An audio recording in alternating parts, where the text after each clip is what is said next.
नमस्कार, मैं हूं आपके साथ अभिषेक पुंडे। ट्रंप इस दुनिया के बाप बनना चाहते हैं। जिस तरीके से लगातार वो फैसले ले रहे हैं और काम कर रहे हैं, पहले वेनेजुएला के राष्ट्रपति को एक आतंकी की तरह उठाकर उन्होंने दुनिया को हिलाया और देखा कि दुनिया आखिरकार करती क्या है। दुनिया ने कुछ नहीं किया, इसी वजह से एक बार फिर से उन्होंने आज फिर दुनिया को हिलाने का काम किया है। अमेरिका ने एक साथ 2 परमाणु बम जैसे फैसले लिए हैं जो न सिर्फ भारत को बल्कि पूरी वैश्विक अर्थव्यवस्था और पर्यावरण को झकझोर कर रख देंगे। पहला झटका राष्ट्रपति डोनाल्ड ट्रंप ने हरी झंडी दे दी उस बिल को जो रूस से तेल खरीदने वाले देशों पर 500% तक टैरिफ लगा सकता है। सीधा निशाना भारत, चीन और ब्राजील है। अगर यह बिल पास हुआ तो भारत का अमेरिका को निर्यात तबाह हो जाएगा और रूस से सस्ता तेल खरीदना एक सपना भी बन सकता है। रिलायंस जैसी कंपनियां पहले ही रूसी तेल छोड़ चुकी हैं। क्या भारत की ऊर्जा सुरक्षा अब खतरे में ट्रंप के फैसले की वजह से होने वाली है? दूसरा बड़ा धमाका जो ट्रंप की तरफ से किया गया वो है ट्रंप ने अमेरिका को 66 अंतरराष्ट्रीय संगठनों से बाहर निकाल लिया है। यह लिस्ट आप अपने सामने देख सकते हैं। बाकी इनमें भारत का गौरव इंटरनेशनल सोलर अलायंस भी शामिल है जो भारत ने 2015 में फ्रांस के साथ मिलकर शुरू किया था। 2021 में अमेरिका इसमें जुड़ा था।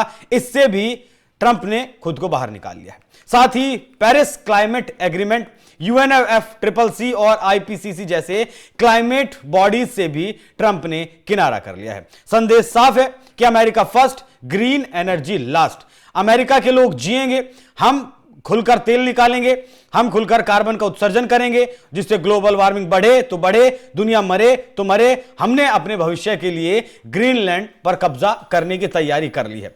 दुनिया में जल स्तर बढ़ेगा, समुद्र का स्तर बढ़ेगा, दुनिया पानी में डूबेगी, दुनिया को सांस नहीं आएगा, हमें फर्क नहीं पड़ता, हम जाकर ग्रीनलैंड पर बस जाएंगे। अमेरिका ने इस बात की तैयारी कर ली है। अमेरिका को बस पैसा कमाना है। तो क्या ट्रंप तेल के राजा बनकर दुनिया को फॉसिल फ्यूल्स की आग में झोंकने वाले हैं? पीछे की कहानी क्या है? वेनेजुएला पर कब्जा क्यों किया गया? मादुरो की गिरफ्तारी के बाद अमेरिका अब वहां के तेल पर पूरी तरीके से नियंत्रण कर रहा है। ट्रंप ने आते ही अमेरिका में कहा था कि ड्रिल बेबी ड्रिल, जितना तेल तुम्हारे पास है सब निकालकर खाली कर दो, दुनिया को बेच दो। दुनिया का टेंपरेचर अगर 2 डिग्री भी बढ़ता है तो बढ़ने दो, तुम्हें दिक्कत नहीं है, तुम्हारे लिए मैंने ग्रीनलैंड का इंतजाम कर लिया है। यह नारा दिया था और यही नारा अब वैश्विक युद्ध बन चुका है। क्या यह अमेरिका की नई साम्राज्यवादी नीति है? क्या भारत पर इसका असर सबसे ज्यादा पड़ने वाला है? और दुनिया का पर्यावरण अब किसके भरोसे पर टिकेगा? आज हम इन्हीं सारे तथ्यों पर बात करेंगे, विश्लेषण करेंगे। जुड़े रहिएगा साथ हमारे अंत तक। पहले बात करेंगे ट्रंप के बिल की। यह बिल यूक्रेन युद्ध के बहाने रूस की आर्थिक कमर तोड़ने के लिए बनाया गया। अमेरिका का दावा है कि रूस तेल बेचकर युद्ध की फंडिंग कर रहा है, लेकिन आलोचक कहते हैं कि असली मकसद अमेरिकी तेल कंपनियों को फायदा पहुंचाना है, क्योंकि ट्रंप की चुनावी फंडिंग में तेल कंपनियां बड़ी भूमिका निभाती हैं। तेल कंपनियों ने भी पैसा दिया, मस्क ने भी पैसा दिया। मस्क का पैसा काम नहीं आया, इसीलिए मस्क से लड़ाई हो गई, क्योंकि मस्क इलेक्ट्रॉनिक व्हीकल्स को तवज्जो देना चाहते थे और जो सब्सिडी थी वो जारी रखना चाहते थे। लेकिन अमेरिका में जो ईवी को सब्सिडी मिलती थी, ट्रंप ने सबसे पहले आते ही उस पर कैंची चला दी। ट्रंप ने 7 जनवरी 2026 को इस बिल को मंजूरी दे दी, लेकिन यह अभी कानून नहीं बना है। इसे सीनेट और हाउस ऑफ रिप्रेजेंटेटिव के पहले पास जाना है, वहां से पास होना है, फिर ट्रंप के साइन होंगे, उसके बाद यह पास होगा। याद करिए, अमेरिका के एक सीनेटर हैं लिंडसे ग्राहम, जिन्होंने इससे पहले भी 500% टैरिफ लगाने की धमकी दी थी। रिपब्लिकन पार्टी के हैं। और रिचर्ड ब्लूमेंथल ये डेमोक्रेटिक पार्टी के हैं। इन दोनों ने मिलकर इस बिल को तैयार किया है। मुख्य प्रावधान इस बिल में क्या है? राष्ट्रपति को अधिकार मिलेगा कि रूस से तेल, गैस या यूरेनियम खरीदने वाले देशों पर उनके अमेरिका को निर्यात पर 500% तक टैरिफ वो लगा सकते हैं। मतलब जो देश रूस से तेल खरीद रहा है, वो देश अगर अपना कोई सामान अमेरिका को बेचता है तो अमेरिका उस सामान पर 500% का टैरिफ लगाएगा। भारत के ऊपर पहले ही 50% का टैरिफ लगा है, 500% का और लग जाता है तो यह टैरिफ हो जाएगा 550%, जिससे भारत पर बहुत गंदा असर पड़ने वाला है। मुख्य निशाने पर भारत, चीन और ब्राजील है, क्योंकि देश रूस से सस्ता तेल खरीदते हैं। पहले से भारत पर 50% का टैरिफ लगा है, 25% तेल खरीदने की सजा है और 25% रेसिप्रोकल टैरिफ है। अगर 500% और लग जाता है तो भारतीय निर्यात टेक्सटाइल पर बहुत फर्क पड़ेगा, फार्मा पर बहुत फर्क पड़ेगा और IT सर्विसेज जो हैं उन पर बहुत ज्यादा फर्क पड़ेगा। इस बिल का नाम है सैंक्शनिंग रशिया एक्ट ऑफ 2025। यहां लिंडसे ग्राहम का कहना है कि ट्रंप को जबरदस्त लिवरेज देगा, मतलब ट्रंप के बराबर दुनिया का कोई नेता नहीं टिक पाएगा और दुनिया ट्रंप की बराबरी नहीं कर पाएगी। अपन ही भगवान है वाली अब स्थिति में ट्रंप आना चाहते हैं। ग्राहम ने आगे कहा कि अगले हफ्ते वोटिंग इस पर हो सकती है उनकी कांग्रेस में। ट्रंप ने इसे मंजूर कर लिया है, लेकिन कांग्रेस में बहस होना अभी बाकी है। इस बिल के बाद भारत को सबसे ज्यादा चेतावनी फिलहाल दी जा रही है। भारत पर असर क्या पड़ेगा?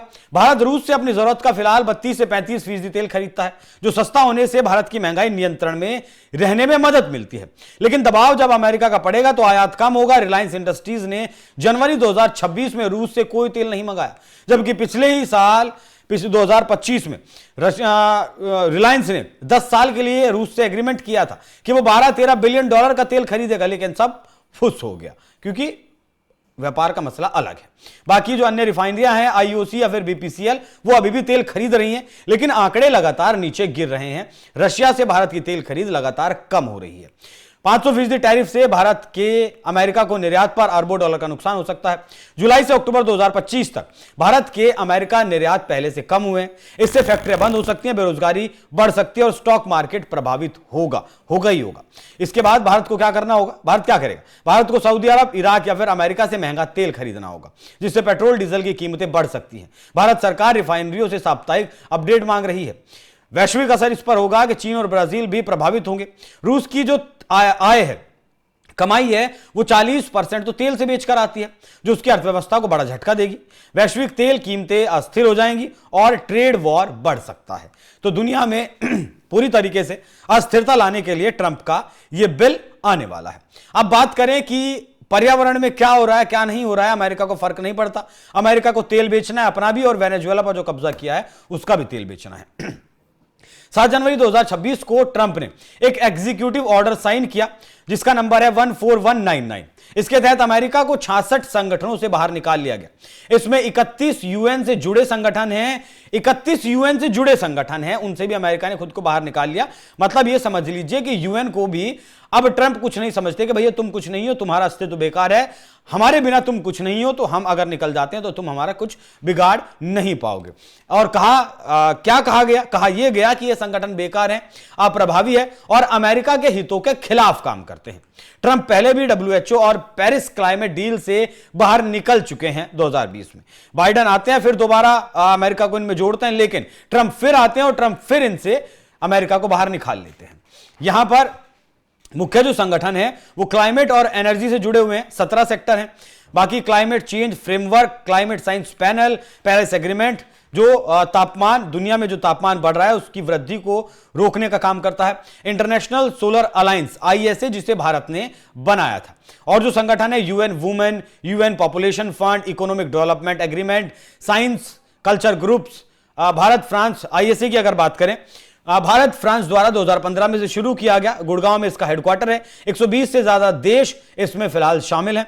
सोलर एनर्जी, रिन्यूएबल एनर्जी और नेट जीरो एमिशन पर यह संगठन काम करता है। अमेरिका की वापसी से ग्रीन एनर्जी प्रोजेक्ट्स को बड़ा झटका लग सकता है, लेकिन अलायंस जारी रहेगा। अलायंस पर फर्क नहीं पड़ेगा क्योंकि अमेरिका इसमें भूमिका निभाता था, लेकिन इतनी भी नहीं कि यह संगठन को बंद करना पड़ जाए। बाकी ISA भारत की लीडरशिप का प्रतीक था क्योंकि भारत ने इसे शुरू किया था। अमेरिका की अनुपस्थिति से फंडिंग और टेक्नोलॉजी ट्रांसफर प्रभावित हो सकती हैं। भारत का जो प्रोजेक्ट था 2030 तक 500 गीगावाट सोलर एनर्जी या फिर रिन्यूएबल एनर्जी पर पहुंचना, उस पर थोड़ा सा असर पड़ सकता है, लेकिन भारत, चीन जैसे देश इसे लेकर आगे चल सकते हैं, चलेंगे। क्लाइमेट चेंज प्रयास कमजोर होंगे। दुनिया का तापमान 2 डिग्री से ज्यादा बढ़ सकता है। ग्रीनलैंड, अंटार्कटिका जैसे इलाकों पर फोकस बढ़ेगा। किसका? ट्रंप का। ट्रंप कहते हैं ड्रिल बेबी ड्रिल। नारा दिया, तेल निकालो जितना निकालना है, लेकिन पर्यावरण को नुकसान जरूर पहुंचेगा। अमेरिका की अगर बात करें तो नवंबर 2021 में इसका इंटरनेशनल सोलर एनर्जी का वो 121वां फुल मेंबर बना था। ये ग्लास्को में जो सम्मेलन हुआ था उसके दौरान ये हुआ था, जब अमेरिकी स्पेशल एनवॉय जॉन कैरी ने फ्रेमवर्क एग्रीमेंट पर सिग्नेचर किए थे। इससे भारत अमेरिका के क्लाइमेट और क्लीन एनर्जी पार्टनरशिप को बड़ा बूस्ट मिला था। योगदान की अगर बात करें तो 2022 से 2025 तक अमेरिका ने इस प्रोग्राम में लगभग 2.1 मिलियन दिए हैं, लगभग 17 करोड़ रुपए का योगदान दिया है। यह पैसा मुख्य तौर पर डेवलपिंग कंट्रीज जैसे अफ्रीका हुआ, एशिया की कुछ कंट्रीज हुई, लैटिन अमेरिका हुआ, वहां सोलर डिप्लॉयमेंट और solar water pumps mini grids और रूरल एनर्जी एक्सेस प्रोजेक्ट्स के लिए उन देशों को दे दिए गए थे। भारत ने अपने पास ये पैसा नहीं रखा। अमेरिका ने global solar research policy, harmonisation और प्राइवेट इन्वेस्टमेंट को आकर्षित करने में अपनी तकनीकी साझा की थी, जो शायद वो अब नहीं करेगा। अमेरिका ने आईएसए के टुवर्ड्स 1000 स्ट्रेटजी को सपोर्ट किया था, जो सोलर इन्वेस्टमेंट, एनर्जी एक्सेस और जीवी कैपेसिटी बढ़ाने पर फोकस करता है। बाकी अगर दुनिया भर की घटनाओं की बात करें तो निकोलस मादुरो को गिरफ्तार करने के बाद अमेरिका वेनेजुएला के तेल पर अनिश्चितकाल तक नियंत्रण कर सकता है। अमेरिका का कहना है कि पहले वो 30 से 50 बिलियन बैरल तेल खुद निकालेगा, अमेरिका के लिए इस्तेमाल करेगा और उसके बाद बेचेगा। इससे अमेरिकी तेल कंपनियां मजबूत होंगी। ट्रंप ने ग्रीनलैंड डेनमार्क से खरीदने की बात कर दी। मैक्सिको, कोलंबिया, क्यूबा, ईरान को चेतावनी दे दी है कि या तो औकात में रहो, नहीं तो फिर तुम्हें भी उठा लिया जाएगा। यह मुख्य रूप से बयानबाजी है, लेकिन वैश्विक तनाव लगातार बढ़ा रहे हैं। ट्रंप का मानना है कि अमेरिका पहले अपने संसाधनों, तेल, कोयला का पूरा दोहन करेगा। ग्रीन एनर्जी को रोको तो रोको, क्योंकि इससे इलेक्ट्रिकल व्हीकल्स मार्केट प्रभावित होगा। एलन मस्क से झगड़ा की जो वजह मैंने आपको बताया वो थी ही। तो दुनिया फिलहाल इससे हिलने वाली है। अब यहां पर दुनिया को एक साथ आना होगा। वेनेजुएला के राष्ट्रपति को उठाया गया, दुनिया साथ नहीं आई। उससे ज्यादा बड़ी यह घटना है, क्योंकि वातावरण सबके लिए एक है। ग्लोबल वार्मिंग जब बढ़ेगी, गर्मी पूरी दुनिया में बढ़ेगी, कार्बन की मात्रा हवा में ज्यादा होगी तो दुनिया भर में आओगी, मरेगी तो दुनिया मरेगी। वेनेजुएला की तरह अकेला कोई नहीं मरेगा। तो यहां ब्रिक्स जैसे ग्रुप्स को और ज्यादा मजबूत करने की अब जरूरत आन पड़ी है। और दुनिया को अब भारत के साथ मिलकर, भारत, चीन, रूस के साथ मिलकर अमेरिका को कड़ा जवाब देना होगा, नहीं तो फिर मरने के लिए तैयार रहो।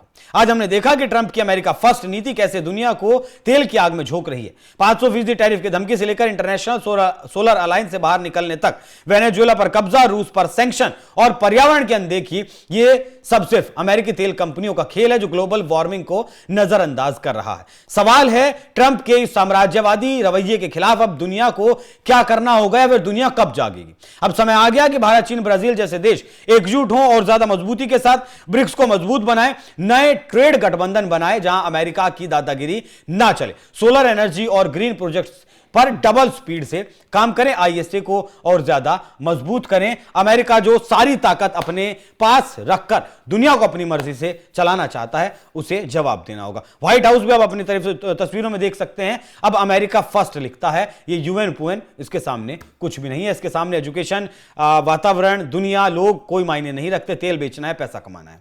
बाकी आप लोग इस विषय पर क्या सोचते हैं, कमेंट बॉक्स में अपनी राय जरूर दीजिएगा। नमस्कार।